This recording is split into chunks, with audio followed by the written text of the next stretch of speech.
Hello everyone, today I'll be reviewing Fanstoys Apache, aka their take on Springer. I'm going to start off in helicopter mode here, because this is the mode I had in most recently. But before we get into that, I can show you the packaging as well as what came in the package.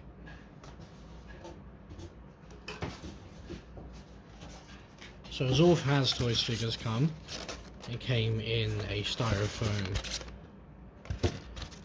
shell,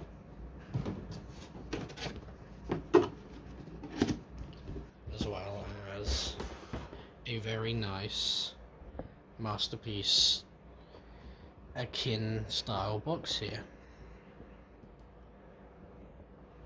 with some very nice artwork on the front and on the back. We do have a blurb as well as some product shots. Now this is the second release of this figure, so it might look a little bit different from the first release. There's only I think 1 point of major difference between the two, and I'll point out when we get to it. Also in the box we do have some more accessories, mainly his gun and another sword. Now this sword is pretty cool, as you split it, it becomes a rotor for the helicopter. Now right now on Apache I have the green sword for more cartoon accuracy, but if you want to have a more realistic effect, then you will probably go with the silver sword, and it has some notches. The big grooves are for the hands, but it has some smaller notches around. If that is going to be visible, there you go, you can see them there, and they slot in like so, and it does freely spin. You might want to put a little bit of lubricant in there if it's ever getting caught, but it does spin. Speaking of lubricant, this should have a decent amount of lubricant from the factory, as Fanstoys has been known to do, mainly to avoid damaging for when they get it in this packaging form. This did come ever so slightly mistransformed in the box, just the arms needed to be extended. But this is the helicopter mode. I'll put on the green sword dash rotors and give you a 360.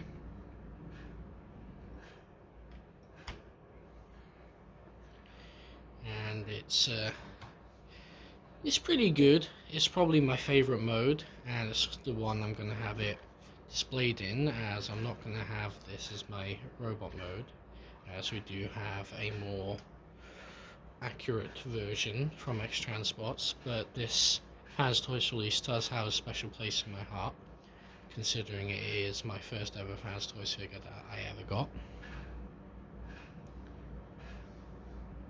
As you can see, it does look quite well proportioned for a helicopter mode. Maybe this part is probably the ugliest, as it doesn't perfectly fit flush, and the canopy, you could say, is a little bit small, and these side pods are a little bit too big, but it still looks good.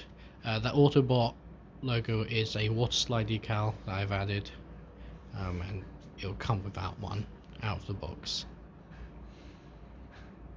So that is the helicopter mode. It doesn't really have any features. It doesn't have any landing gear. From the underside you can see some of the wheels from car mode, but they don't actually touch the ground. This is the only one that would actually be close to touching the ground, and it doesn't really make a difference. Now the hardest parts to get correct on this mode are some tabs and everything clipping in and being flush. So most of the time it will either be flush this way and the underside won't be fully pegged in, but if the underside is pegged in, you might have some, outwards angle to these yellow pods on the side.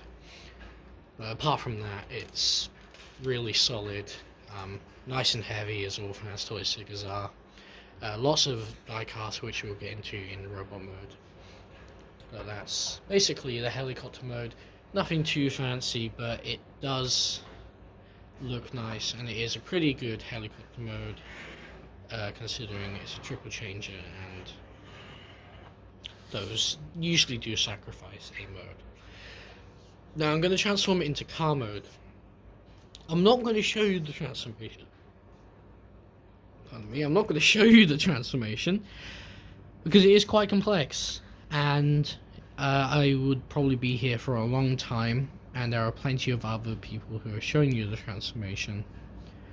So this is mainly just going to be my thoughts on the 3 modes and this overall as a figure. So I'm going to go to car mode now. Now, just some points I'll point out before I go to car mode fully is this port and peg here are very, very tight, to the point where I've actually cut down the original peg here because of how tight it was. And this wheel here is quite loose. It does still clip in, but it is a bit wobbly. So that's a point of note that you need to look out for if you've got one. And finally, after about 10 minutes of messing around with one particular section, I finally get it. Now it looks like the car mode, I guess. Maybe a little bit proportioned weird in some areas a little bit bigger than others, but I don't think the length is actually wrong. The length is about right, considering how long the actual car mode is. If you look at all the references and you look at the movie, when you do get the shots of the car mode, it is actually quite long and extended. Now, the one part I would say is wrong proportions is definitely back here. It's a little bit too wide, I'd say, but it does look more cohesive though as a car compared to the animation. Now, the hard part of this transformation is definitely this here, this part with the feet, and this part with these sharp bits are very hard to get in the correct position. Once you learn it, it's not so hard, but remembering the position it needs to go, because there's about 5 armatures on pins that pivot. You have to get them in a very particular way, and there's certain pegs that need to go in, and it is very annoying and tough to get in. But you know it is correct when you're getting the pegs inside to tab in, and for these 2 pegs to peg in here. Now, they actually say to have it like this, but that's just something that can help you line it up. Now, this part does look a bit unfinished, with the feet just hanging off here, and the ankles in particular just hanging off here, and kind of blocks these rear thrusters here. But apart from that, it is actually quite nice car mode. You still had the same problems at the front, with this window maybe being a bit too small for some of the modes, and this not being entirely flush. But from the underside, it still it looks alright. It's not super messy at the back, a little bit messy at the front. You can see a bit of the head there, but it's overall quite good. Now, for wheels, it's back on spin just fine. This one spins okay. This one doesn't spin very freely here, and that's mainly because I think either the pin's on too tight or the tire's a little bit too wide for this area. I will put it down here on a flat surface, and it does roll just fine, in fact. Now, these back wheels aren't going to get any traction because they are hard plastic, but it will roll, and its own weight will actually carry it. Not too bad. So as a whole, I think this mode's pretty good.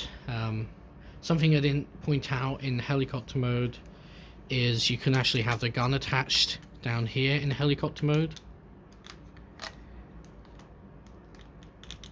like so. So for helicopter mode, this will be here. Now, for this mode, you're going to use the tabs used for the hands, and it's going to go in between here. And I'm not going to unpick all of that, just put this in. But you can also put the sword here in this mode. There's a port right there and a peg right there, and the sword will go in. Now I wouldn't recommend rolling it around with it, because you're probably going to scratch the sword. It's meant to have enough clearance, but the sword isn't going to fit perfectly flush, so I'd just say leave all the weapons to one side if you're ever going to have it in this mode. Well, that's pretty much car mode. It scales well with other Masterpiece figures, the helicopter as well. So let's get on to robot mode. And here we have robot mode. Finally, it's not too complex to get to this mode. Basically undoing a lot of things, extending them out.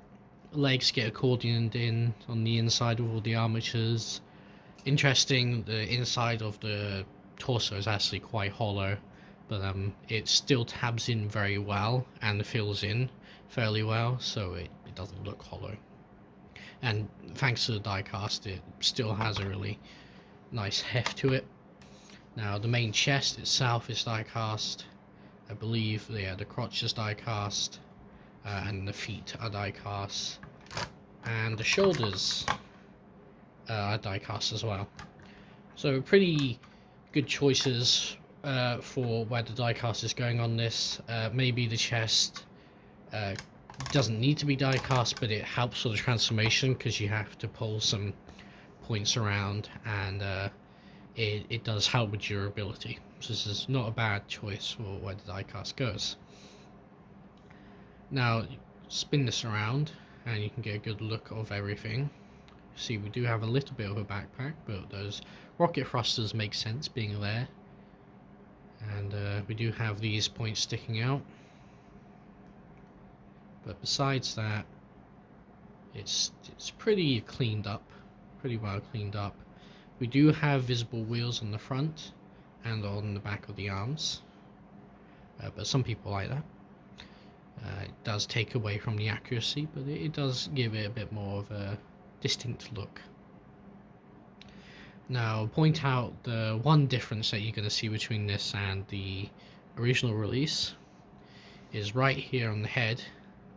That little upside down triangle is unpainted, which is actually more cartoon accurate, but it is a little less detail that you get on this compared to the original release. But besides that, everything is pretty much the same. There might be a few tiny paint apps that might be different, but I haven't seen them. I haven't noticed them. But overall, it has that original Fanstoys aesthetic. It does look pretty good. Now we'll bring in his weapons. So got the gun and the two sword options. So we'll give him the more fitting silver sword. Now we've got these tabs that fit into the shaped part of the hands.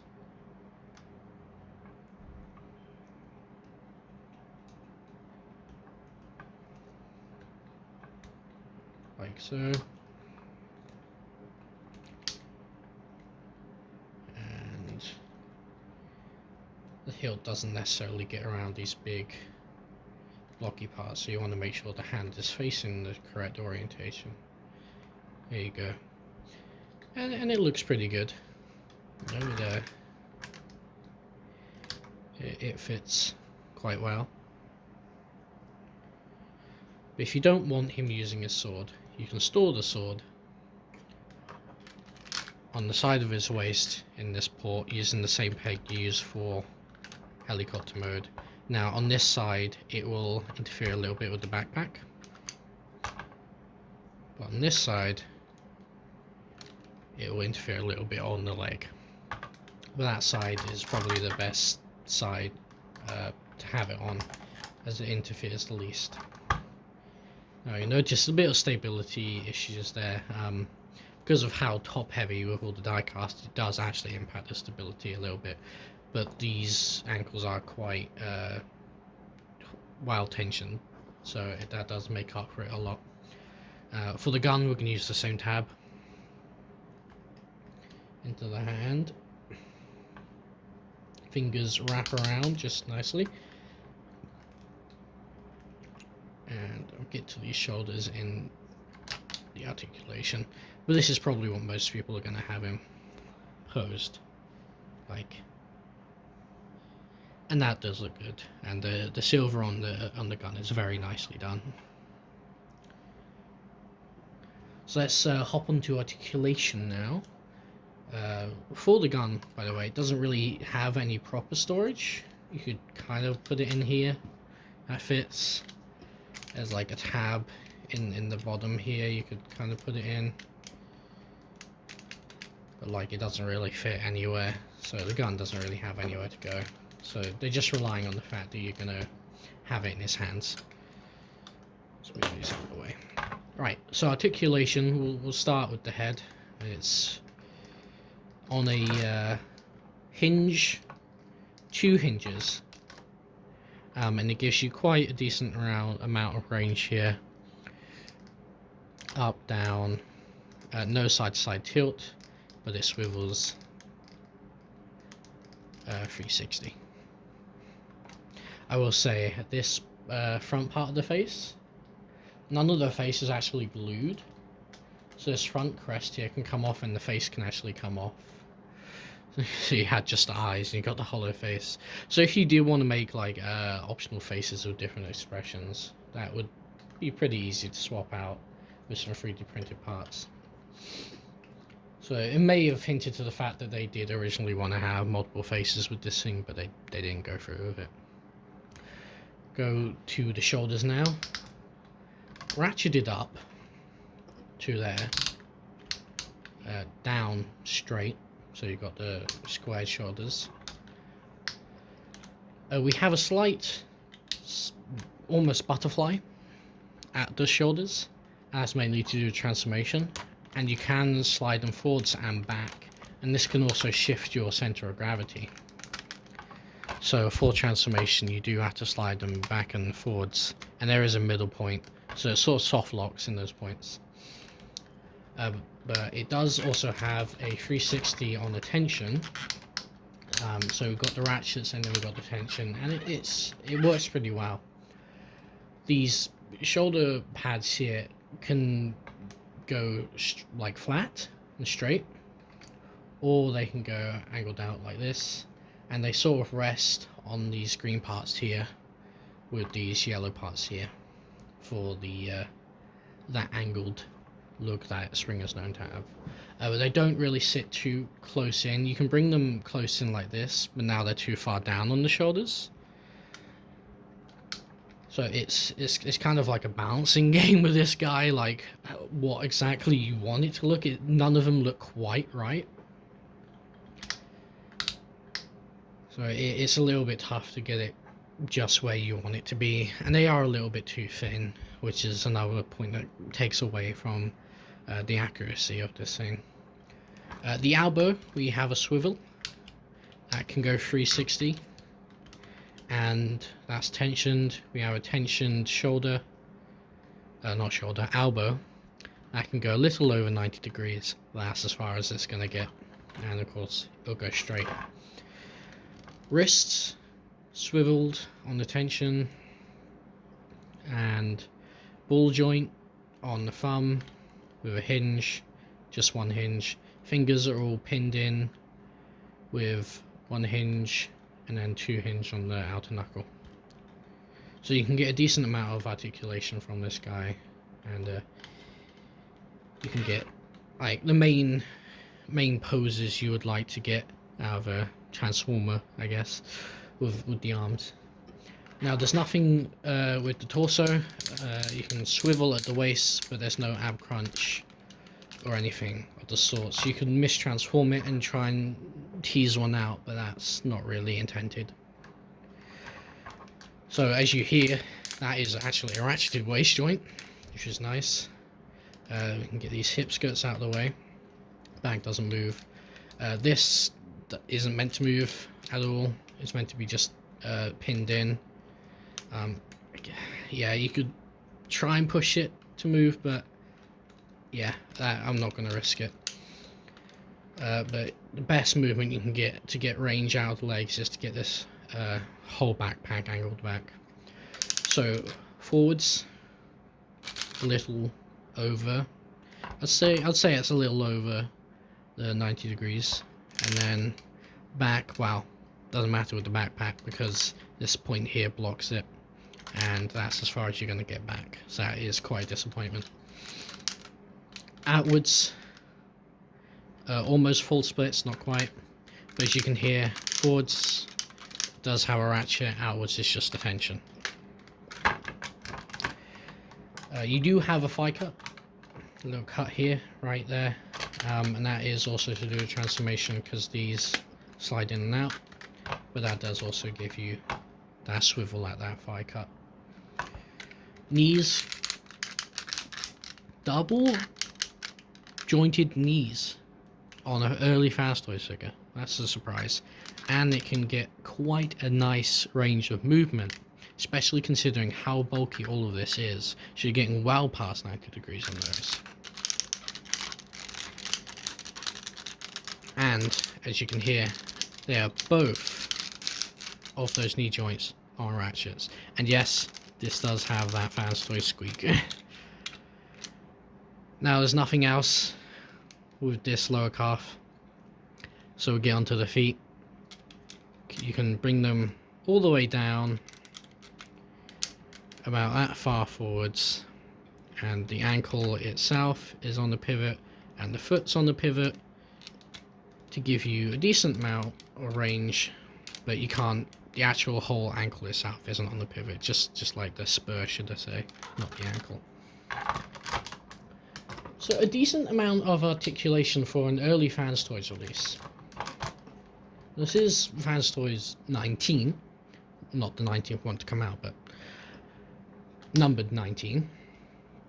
And it's an interesting medium point for Fanstoys, I feel, as it's going towards the cartoon aesthetic, but still having that touches of their old aesthetic that they had before.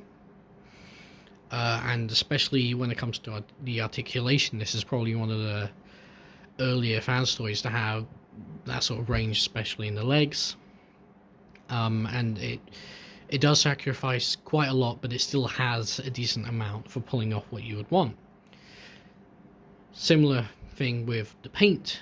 We've got decent amounts of paint here, but there's also parts that are completely unpainted, and that's something interesting because some of the first Fanstoys did have a lot of unpainted parts, but did also have some really nice paint apps.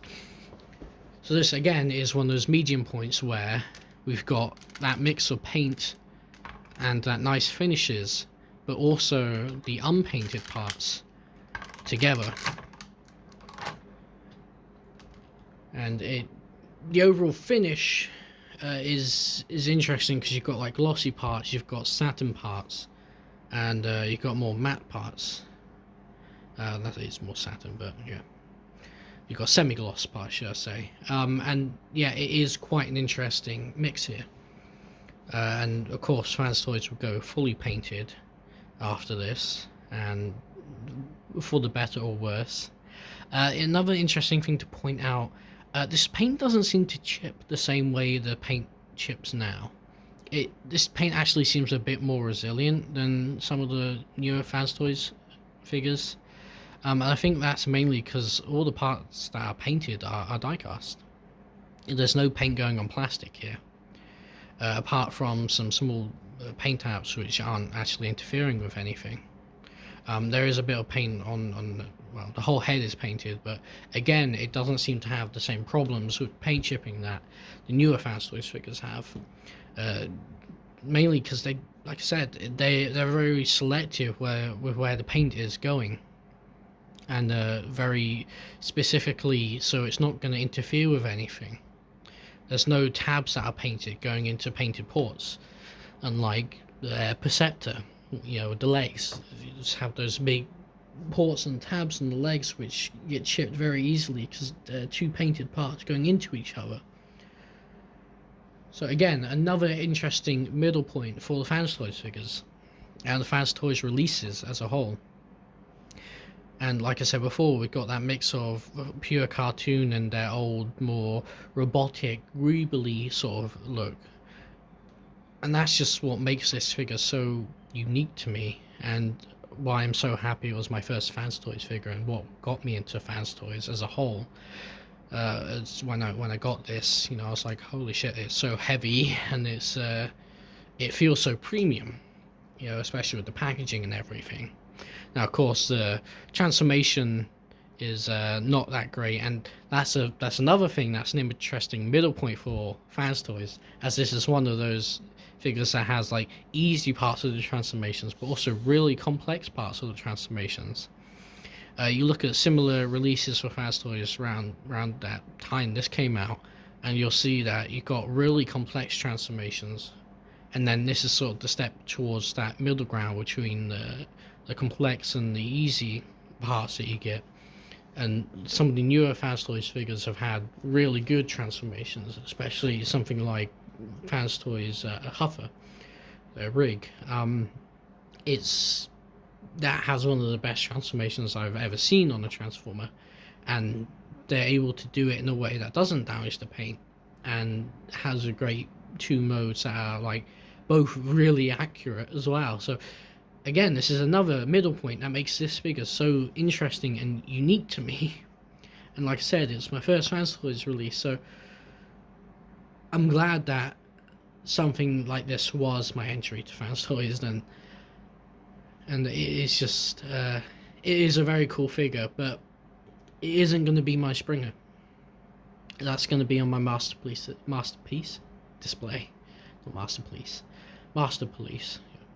This isn't going to be the figure that's going to go on my masterpiece display.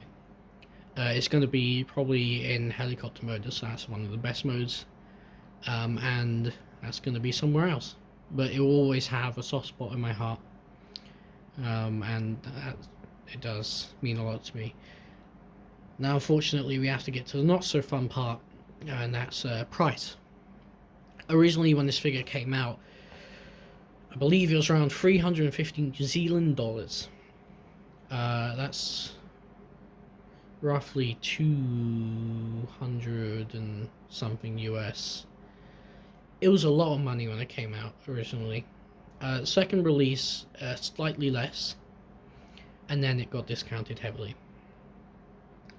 Would I recommend to get it now, especially for the price? Yes and no. Yes, if you want a part of Fanstoys history that marks a lot of turning points for them, and to have this figure that has quite a lot of presence. As a whole, it's a really good rendition of Springer. Like I said, it has a presence. The big arms and everything, like the parts of the proportions that aren't quite right, still add to it.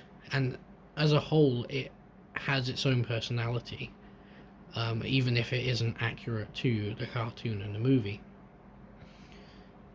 So if you want just a good figure, a good version of Springer that you'll like, that you probably won't enjoy transforming, but it's still gonna look good in all three modes, I would recommend it. Not for the original price, only at a discount.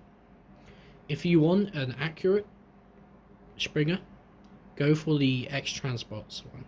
That's the one I'm going to be using for my display. Even with the problems it has with the paint chipping, I'm probably going to go with that. Even with the problems it has with the stability in the build, I'm still going to go with it, because I'm probably not going to transform it that much. All three modes are more accurate compared to this, so I would recommend going that for something, especially for display. As something to play with. This, like I said, the transformation has got its points that are tough to get over. Once you learn them, they're not so bad, but again, it's not the best thing to play with. Besides that, good figure as a whole, would recommend it. Only for particular points though. So, hopefully this was informative, and got some of my thoughts of this figure out, maybe helped you decide or whether you're going to go with this or the X Transports one, which one you're going to go for. Hopefully you enjoyed, and I'll be back next week with another gaming video, after that a review. So like I said, hope you enjoyed. If you did enjoy, if you did learn something or did get a better idea of this figure, leave a like, comment even. If you didn't enjoy this, you think I was just complete shit, I'm wrong about everything, dislike. Maybe give me some feedback on what I can improve on. And if you want to follow me going forward, subscribe. If you want updates when I release a video, hit the bell icon. I think that'll be me for now. I will see you in the next video.